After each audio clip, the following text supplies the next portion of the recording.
Okay,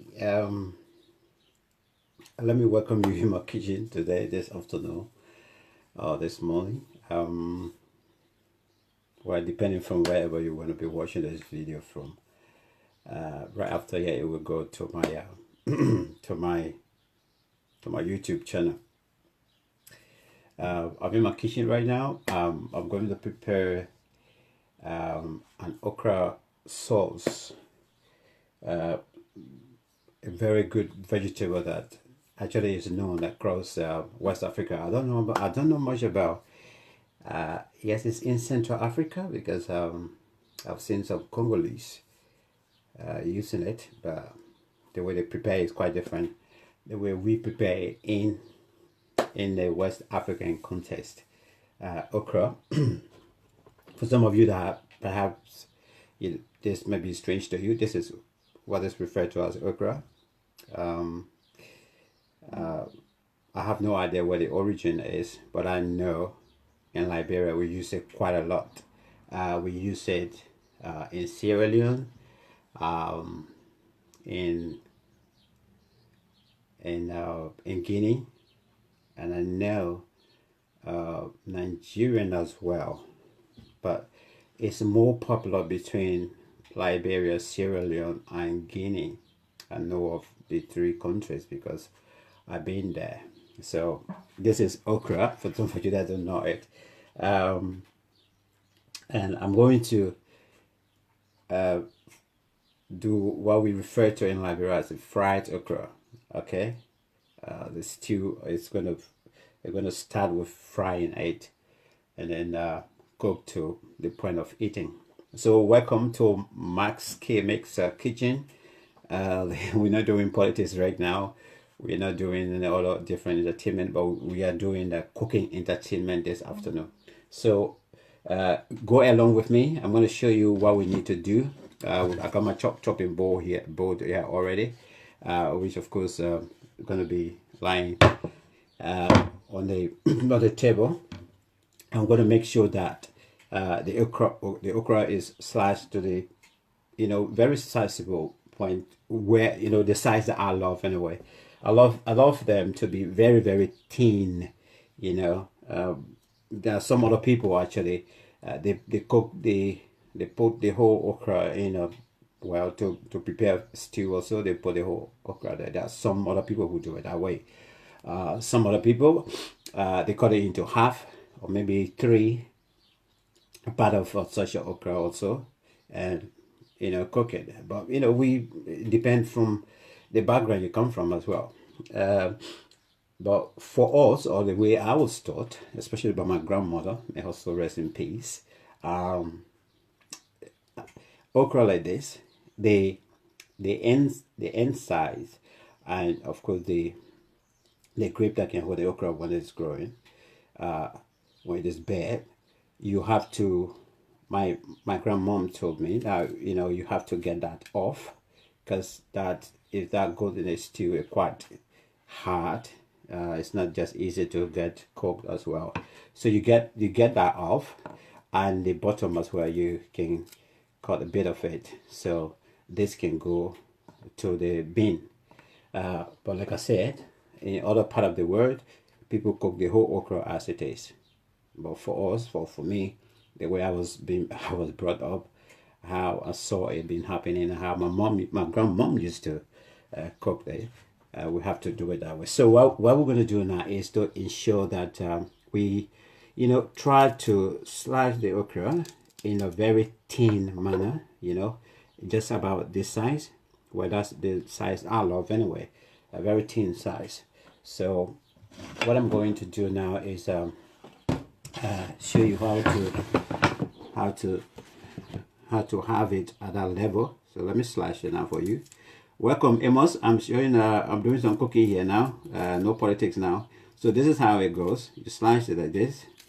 I just doing it, taking my own time right now because I'm talking at the same time. I don't want to hurt myself.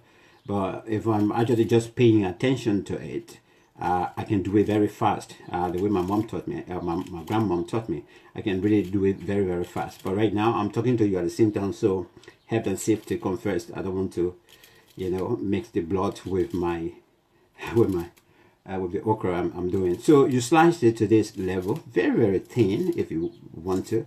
I mean, like I said, that's the size I love anyway. That's how I want it, very thin also. So we do another one the same way. You remove the bottom part of it and the front part of it. Okay, this been removed already, so all we need to do is, you know, we slice it like that, the same thing again. So I'm going to take you through how to actually prepare this stew to the point that when you are eating it with your bare hand, it's like, for me, if I prepare anyway, if you're eating it with your bare hand, it's like you even want to, you know, cut part of your finger or chew your finger that you won't even know, you know, is your finger, because the sweetness, the taste of it will go into the fingers as well. That's how I can cook it. So once again, for those of you just coming, you try first of all to get rid of the front part and the bottom part of it. Let's see whether we can get as much as possible cut off. Chop it off like that, and you chop it off here again, and the same way with this. While you're doing this, especially if it is not much that you're doing while you're doing this, make sure you have your oil. Maybe you're doing whatever oil you want to use. Make sure you have it already prepared, and it's on the stove or on the fire, and on a very low you know, low point, so that it can just be heating up. Okay, so you continue to slice the okra this way, like I said, very thin, as I love it, because if you slice it very thin like this, it doesn't take much longer time to get cooked. It doesn't.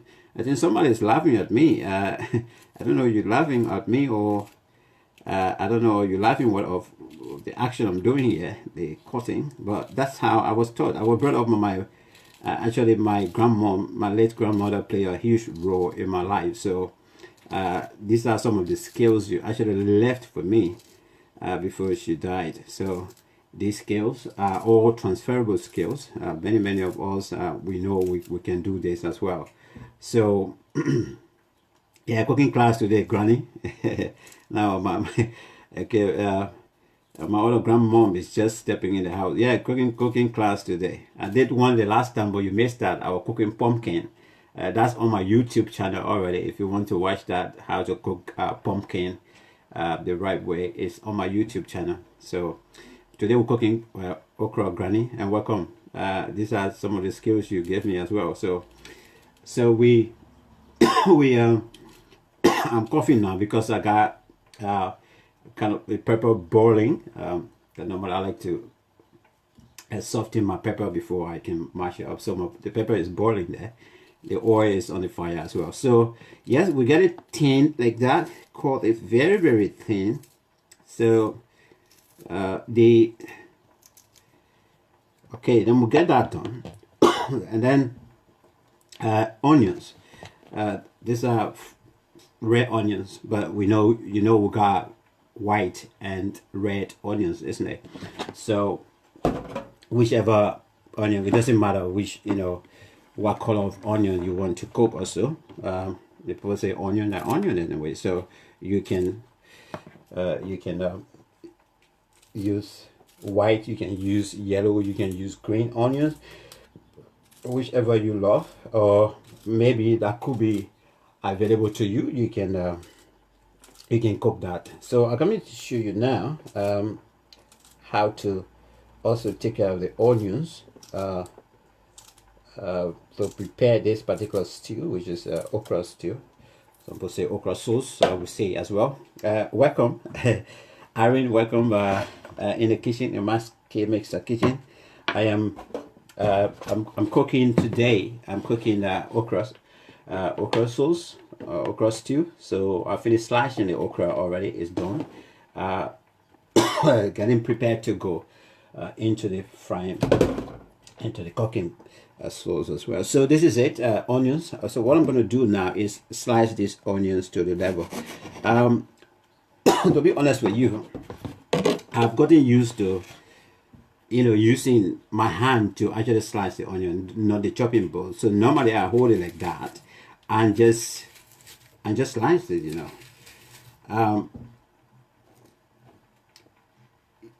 The red onions, to be honest with you, they are very beautiful. They are very good. They keep the scent for long, and they actually compress the stew very, very good as well. So some people love the red onions. I'm not actually a big fan of red onions, to be honest. But today, because of this, I just want to use it. So even the onion, it's the pepper now that is actually giving me trouble. It's because it's boiling. The onions now, we're slashing it.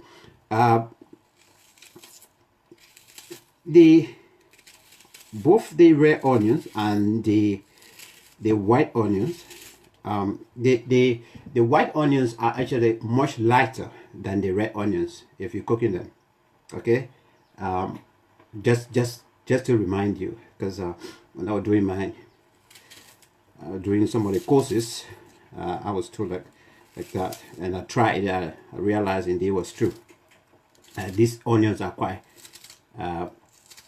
thicker and longer to cook than the white onions. So once we done that is done, all we need to do now is ensure that the oil is well heated, which I'm going to take you to now. The the pepper.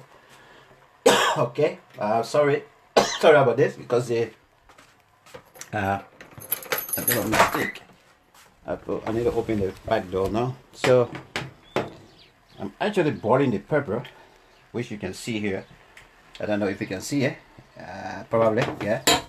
I'm boiling the pepper so it can be soft. I don't want to put the whole pepper like that in the stew. So what I will do later on, now as it has boiled, I will mash it up and things. So we're keeping our our eyes now on this on the oil.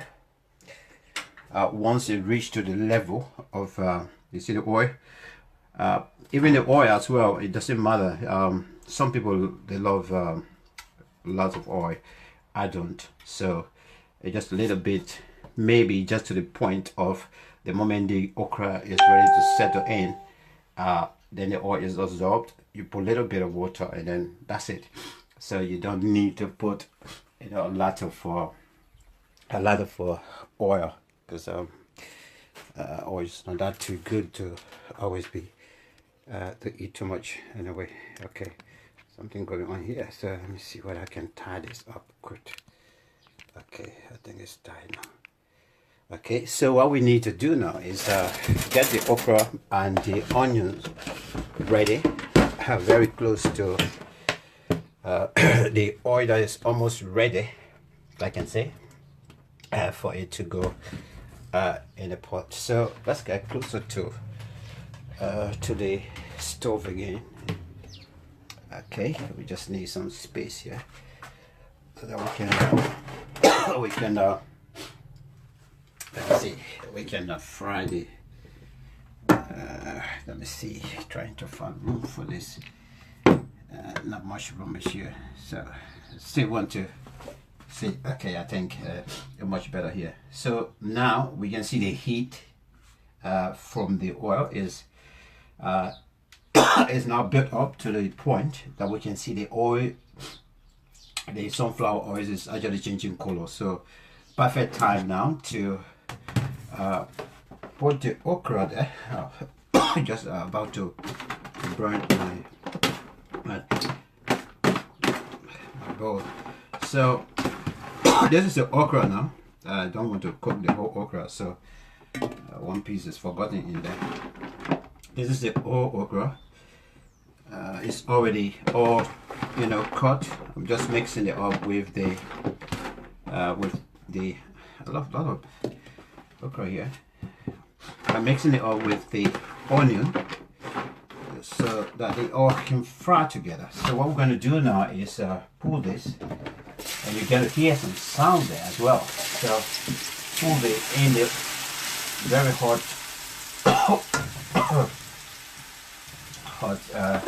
oil, and all you need to do is make sure it's by that point now it should be where the stove should be well heated. Okay, put the stove back to to high. Put the stove back to high, because you remember when I was slicing the okra, I reduced the fire so that since I was paying attention to both the onions and the okra, so that they couldn't actually get to the point that it will cause fire. So at this point, the thing about okra is that it can absorb the oil very, very quickly. Yeah, sometimes you would put a lot of oil in a saucepan, right?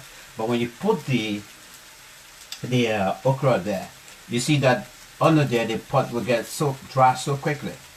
It will absorb it. First, when you put it there, it will absorb the oil.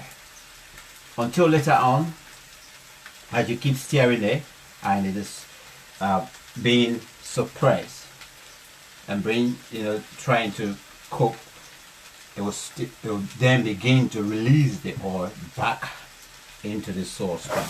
But at this point, since it is very, very hot, you got to keep attention on it. You got to keep your eyes on it to keep stirring it, because at that point as well, if it is very hot, it will start to get burned, and you don't want your stew your soup to get burned. Okay, so while this is getting ready and getting heated, you begin to prepare the other ingredients that you want to go along with the stew. So what I'm going to do now, I boiled the pepper already. Yeah, a few of them there. Sometimes I do eat pepper anyway, so especially winter time.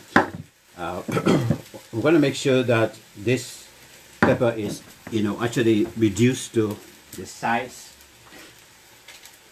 the cooking size.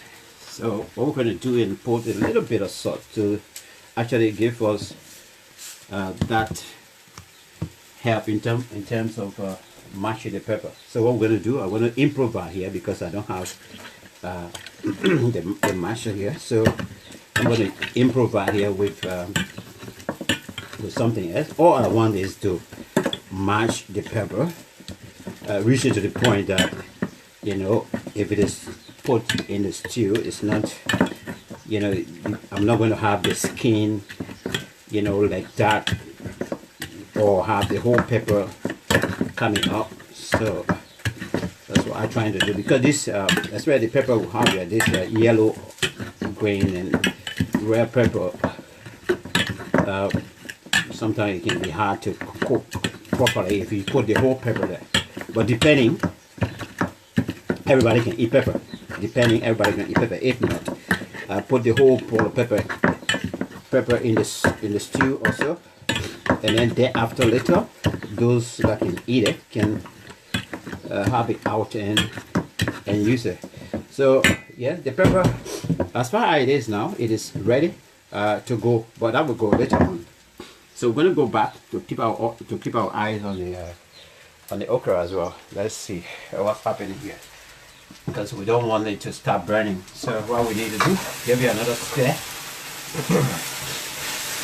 As you can see by now, yes, I can see it's melting down. It's going down. The okra is going down, and soon in the next 10 minutes or so, it will observe. It will go down. Let me put it that way, and then begin to release the oil it absorbed from the beginning. Okay, so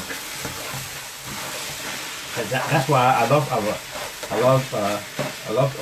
to cook okra, because it's quite delicate as well when you're cooking it.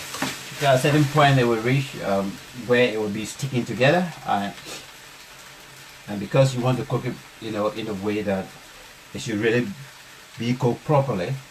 That is the reason you keep stirring it, so that when it is coming together like that, you can release it through separate it through stirring. So, and also you don't want it to get burned as well, because you don't want to eat burned stew. So at this stage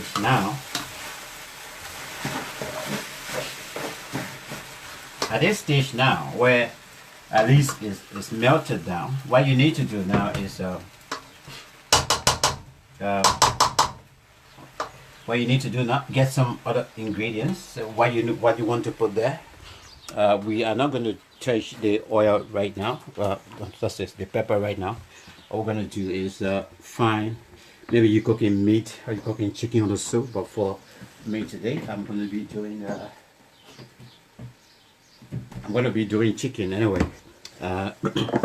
This is a rare chicken from back home. We call it here, I call it bola, or we call it hard chicken here. So get your chicken ready, preferably as well. I love to use this if I don't have the fresh ones as well. This is tomato puree. Tomato puree. It's beautiful. It's also good. It has it can give this stew very, very good scent and good taste as well. So what you do now is you use the tomato puree while the chicken and meat and others are getting ready to go later. You take our time and give a little bit of stir again. As you can hear the sounds, those of you that are watching, okay, that means it's hot under there and it's being cooked. So what you need to do now is the tomato puree, you flush it in, okay, you press it and compress, and you're going to at least to give it kind of to change the texture of it, to change the color of it, and to give it additional taste as well, because tomato puree is also great in terms of giving you that really, really beautiful and nice taste. Depending on the level of the size of your stew, you can put as much as you want to. So all you need to do now is give it a little bit of stir. So this is a free class, how to cook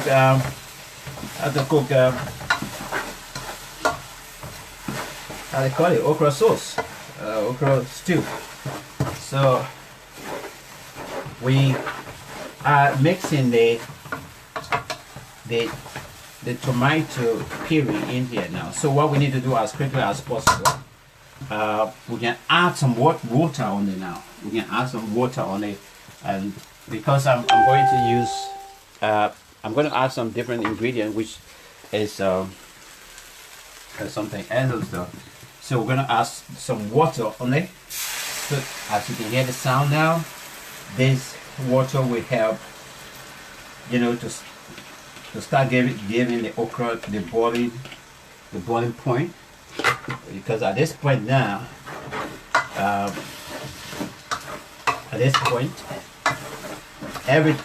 most of the ingredients that you put there we begin to mix in. So at this point now we can add our either you got meat or you have chicken or whatsoever. For me, let's say I'm cooking chicken, so we can add that there. We put the whole there. Okay, and then what we do now, we give it a little bit of stir as well, so that the chicken can get the taste of the okra. one thing I want to also add on this, make sure you have enough water, because okra as well do take some time to get cooked properly. And if you want the juice, the okra to go in the meat properly, then you have to add more water on the lettuce so that you can now leave it to the boiling point also. So what we're going to do now is to add more water. So let me see if I can get more water. We'll put the pepper later. This time around, in fact, what we're going to do is hot water. Make sure that it's hot to the point enough. You can add it up. Trying to add it up to the pepper that I cooked and matched previously. So right now, what we're going to do now is that pepper now plus the added water that we did. We're going to pull that into. Yes, we're going to put that right on top of it, the okra, and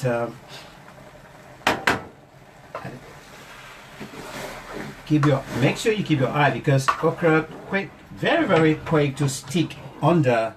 Yeah, you will be hearing a little sound like it's just actually boiling, but nothing happening under there. No, it's not so. Something is going under there. You got to keep your eye on it. If you have water on it, if you put enough water under, most of the time the okra will be burning. So, so at this point now, you can either add your cube, you add a little bit of salt on it, and yeah, and then it's ready to go. It's ready to boil to the point. So we're going to add some cubes on it. And add a little bit of salt, probably a teaspoon. But for this I'm cooking, probably I can do half of a teaspoon in this too, because it's not that much. So so we can add salt. Is not that much too good anyway. So when you using salt, use it wisely. Especially for to avoid sickness like stroke or so. So this is cube. We try. We're just going to add a little bit of flavor of the cube in the stew as well. Even this, especially when you're using both this one and the salt, you don't have to use too much of the cube. Okay, this is quite something that many of us know about anyway. So that's how it look. I love these ones. They're quite small and very easy to deal with as well. So for what I am cooking, for the size of this particular stew that I'm doing, probably I will need about 3. Yeah, 3 will go in there. It will be okay. But in some of the stews, if it's not too much, it's not too plenty, you can just use 1. You can just use 2 or so. So what we need to do now is give a little bit of stir, so that yeah, the pepper, the salt, the cube, and everything, you try to mix it up and leave it for it to boil. This one now is ready, and all you need to do, give it some time. For me, if I'm doing okra like I'm doing this one, I want to give it at least additional 25 minutes and it's ready. Sometimes if I'm doing stew like this, I do my rice already, okay, and because rice doesn't take that long time anyway, 15 minutes, max 20 minutes, rice is ready to go. And then We leave this for about 25 minutes. It's done. The okra stew is ready to go. Rice is already ready to go. That was already cooked 2 hours ago. So rice is prepared. This will cook for about next 25 minutes. Everything in the stew, oil, water, everything will be absorbed in the meat, in the chicken, and the ingredients, all the ingredients that you put there as well, will all go inside the chicken. This is why you leave it to boil for about 25 minutes. Right now it's boiling on high. You're going to boil for about 10 minutes on high, and then the rest of the 15 minutes you're going to boil on on very low. So within that time, that's the perfect time. Now the the taste will go in the chicken itself, that the balance 15 minutes. So once you do that, nothing else. Let me just show you the look of it. But I keep telling you, don't forget, it's okra. You gotta keep stirring it, because it will be showing you a very good face up, but under something is going under. Yeah. So if you don't keep stirring it, if you don't keep checking it, then you may end up, it might not even cook properly, and then the pot will be very, very black under, and this will go bad. So I'm just going to show you now how it looks like here. This is it. The stew is ready. I don't know, you can see it. It's boiling. Very, very beautiful. As you can see it, the same way beautiful, that's how it is. It is going to taste very, very, very nice. Yes, very, very sweet. I mean, have a taste. My grandmother told me normally this is how my grandmom used to do the tasting. She would do like that. This is nice.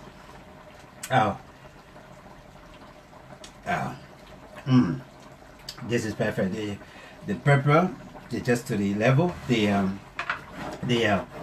The cube is just to the level. The salt is just to the level. And imagine, the taste that I'm having right now going inside the chicken after cooking the chicken itself for a couple of minutes or so, because the hard chicken is very hard to cook. So to get cooked properly. So yeah. So that is how to cook the okra sauce.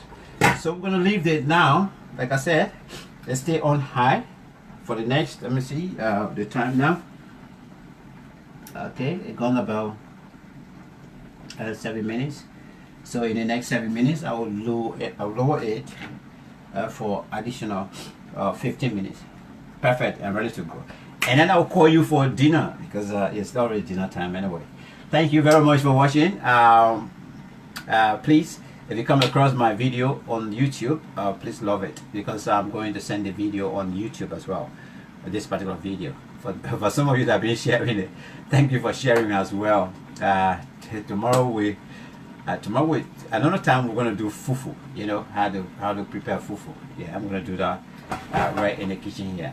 But for today, thank you so much. I appreciate your support. I hope I've been sensible, and I hope you can follow the the trend, so that you can cook a very, very decent and nice, super okra sauce. Thank you very much. I love you all. Thanks, and thank you for being in my kitchen as well. Bye. Come for dinner. I will say bye. Come for dinner. Yeah. Bye. Bye.